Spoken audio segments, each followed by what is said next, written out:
Today I will talk about one of the psychological impacts of climate change and some suggestions for solutions on climate anxiety and climate grief. Eco-anxiety and climate grief are emerging as significant psychological responses to the growing awareness and impacts of climate change. These emotional states reflect the distress and mourning individuals feel for the environment and the uncertain future of the planet. Let me give you an overview based on the findings of the research. According to research, around 25 to 30% of individuals who have experienced homelessness are suffering from severe mental health conditions.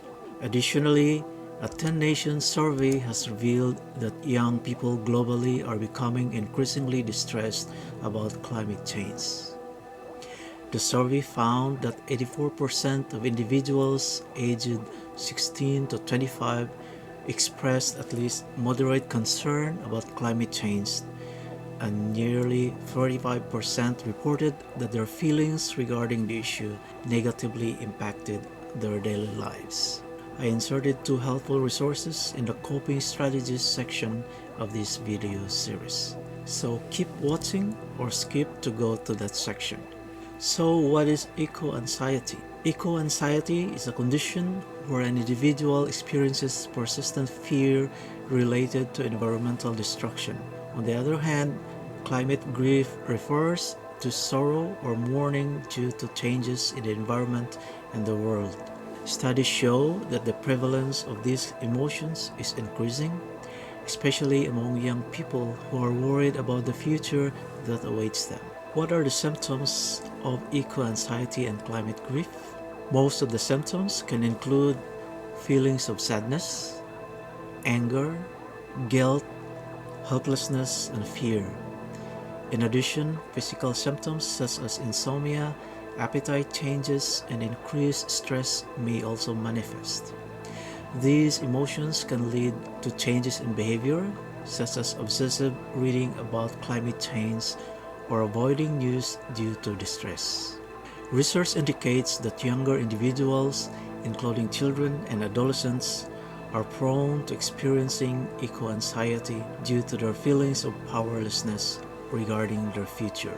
Additionally, individuals directly impacted by the effects of climate change, such as those residing in regions vulnerable to extreme weather conditions, tend to exhibit heightened levels of these emotions. Some researchers use terms like solastalgia, which refers to the distress caused by environmental changes in one's home environment, and pre-traumatic stress, which is associated with stress about anticipated future traumas, to explain the phenomena of eco-anxiety. Some theories suggest that eco-anxiety can be a rational response to the reality of the ecological crisis rather than a pathological fear.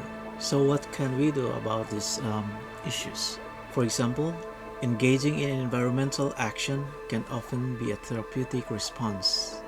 Also, activism and community involvement help individuals feel a sense of control and purpose.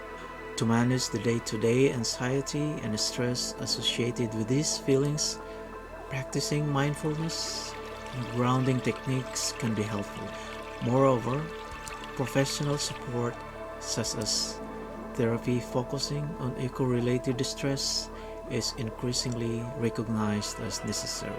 Here, I will give you two resources that can help cope issues of eco-anxiety and climate grief. One is the Good Grief Network. It offers support groups and resources for dealing with eco-anxiety. The second one is Climate Psychology Alliance. It is an organization of mental health professionals focused on the psychological impacts of climate change. These days, the mental health community is recognizing eco-anxiety and climate grief as valid reactions to environmental degradation. Some mental health professionals specialize in eco-psychology and integrate climate issues into their practices. Understanding and mitigating the psychological effects on individuals and communities become increasingly important as the planet faces increasing environmental changes. Thank you for watching.